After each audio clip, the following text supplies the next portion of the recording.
یہ محترمہ IMF کی سربراہ ہیں، ان کا ایک ویڈیو کلپ شیئر کر رہی ہوں، ان کی گفتگو ذرا سن لیں اور اس کے بعد خود فیصلہ کریں کہ قصوروار کون ہے، الزام کس کو دینا ہے غلطی. Let me send a simple message to everybody in Pakistan. What we are asking in our program is, please collect more taxes from the wealthy and please protect the poor people of Pakistan. I do believe that this is in line with what people in Pakistan would like to see for the country. Thank you so much.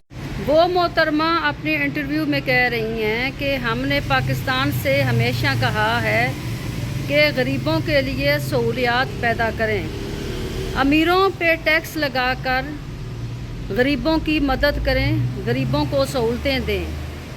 تو ہماری حکومت یا اشرافیہ پتہ نہیں IMF کو کیوں الزام دیتی ہے کہ جی IMF دیاں شرطاں بہت ہو جان لیوا نے، بہت سخت شرطاں نے، ان کی شرطوں کی وجہ سے ہمیں گیس، پیٹرول، بجلی مہنگی کرنی پڑ رہی ہے، وہ ہماری شرطیں نہیں مان رہے. انہوں نے کہا ہے کہ عوام کو ریلیف نہیں دینا.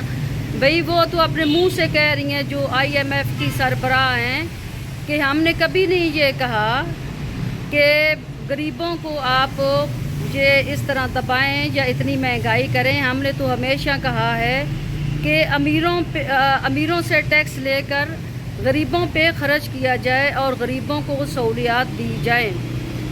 قصوروار کون ہے؟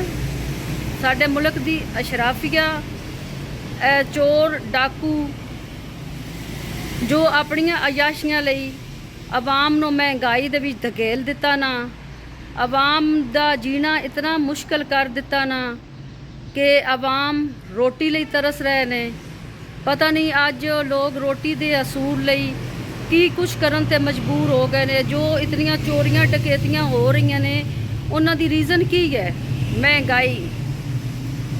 جدوں کسی دا ماں باپ مر رہا ہوئے گا دوائی دی وجہ تو، دوائی نہیں ملے گی، وہ ٹھیک نہیں ہون گے تو انہاں دے بچے ڈکیتیاں ہی کرن گے، رازانی کرن گے، لوگاں لٹن گے.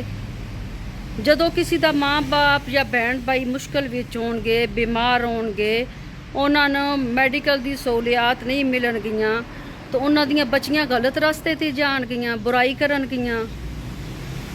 تے جدوں کسی نوں روٹی دے لالے پے ہون گے نا، روٹی نہیں ملے گی تو وہ پھر اپنے گھر کا سامان بیچیں گے، کسی کا گلا کاٹیں گے، کچھ نہ کچھ تو کریں گے نا اپنے گھر والوں کی. تو ان چیزوں کا الزام آپ IMF کو تو نہ دیں.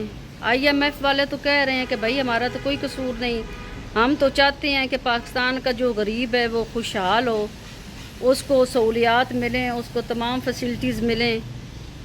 قصور کن کا ہے؟ ہمارے ملک کی اشرافیہ کا. بجائے کہ ساڈا ملک دا مافیا، ہر جگہ تے مافیا چھایا ہوا، کسی بھی جگہ چلے جاؤ، کسی بھی کام لی چلے جاؤ، مافیا بیٹھا ہے. اور وہ مافیا اتنا تگڑا ہے نا، تسی کچھ نہیں کر سکتے. اس مافیا دے سامنے تسی ہار جاؤ گے. سب ایک ہو جان گے لوگاں لٹن واسطے، عوام نو لٹن واسطے. مافیا دیاں عیاشیاں گھٹ ہون گیاں تے عوام نو سہولتاں ملن گیاں نا. اور پھر یہ کہتے ہیں کہ اس بار ہم حکومت میں آئیں گے تو یہ کر دیں گے، وہ کر دیں گے. پہلے آپ نے ساری زندگی حکومت کر کے اپنے خاندان کی جائیدادیں یورپ میں بنائی، آدھا UK خرید لیا آپ نے. اس بار آپ کو موقع ملے گا تو آپ کیا خدمت کریں گے؟ لوگوں کے تن کے کپڑے بھی بیچ کر جاؤ گے آپ. تو قصور کس کا ہے؟ کون ہے قصوروار؟ IMF نہیں. IMF کو کیوں الزام دیتے ہوں؟ بھئی اب ہماری قوم بہت باشعور ہو چکی ہے. ایک پورا ورلڈ ہر بچے کے ہاتھ میں ہے. یہ جو سوشل میڈیا ہے نا، اس نے لوگوں کو بہت شعور دے دیا ہے، عوام کو جگا دیا ہے. عوام کو اب پتہ چل گیا ہے کہ IMF ان شرائط پر قرضہ نہیں دیتا کہ بھئی اپنے ملک کے غریبوں پر ٹیکس لگاؤ. IMF تو کہتا ہے کہ پاکستان کے امیروں سے ٹیکس لے کر غریبوں پر خرچ کرو. آپ IMF کو ہر بات کا الزام کیوں دیتے ہو؟ ان کی سربراہ خود کہہ رہی ہے، ان چیزوں کو تسلیم کر رہی ہے، تو آپ کیوں نہیں مانتے کہ ان غریبوں کی زندگی ہم نے اجیرن کر دی ہے اپنی عیاشیوں؟ بجلی اس ملک میں آتی نہیں، بل آ جاتا ہے ہر مہینے۔ گیس اس ملک میں آتی نہیں، بل آ جاتا ہے ہر مہینے۔ پیٹرول کی وجہ سے کرائے اتنے بڑھ گئے ہیں ٹرانسپورٹ کے، لوگ پیٹرول نہیں ڈلوا سکتے اپنی گاڑیوں میں، موٹر سائیکلوں میں۔ کیسے پورے کریں وہ اخراجات؟ ابھی تو آپ 3-4 دن تک یہ 1 اکتوبر سے اور پیٹرول کے ریٹ بڑھ رہے ہیں۔ کچھ لوگوں کے حال پہ رحم کریں، لوگوں سے جینے کا حق مت چھینیں۔ یہ لوگ بیچارے کہاں جائیں گے؟ ہر بندہ تو اب بھاگ کے باہر کے ملکوں میں بھی نہیں جا سکتا اصول روزگار کے لیے۔ لوگوں کی فیملیاں ہیں، وہ کتنے لوگ جائیں باہر کے ملکوں میں اصول روزگار کے لیے؟ لوگوں کے پاس وسائل ہی نہیں ہیں۔ ان پہ زمین اپنے ملک کی تنگ مت کریں، جینے دیں اپنے عوام کو، اپنی عیاشیاں تھوڑی کم کر لیں، اشرافیہ سے ہاتھ تھوڑا سا کھینچیں، عام عوام کے لیے آسانیاں پیدا کریں۔ آپ کی مہربانی۔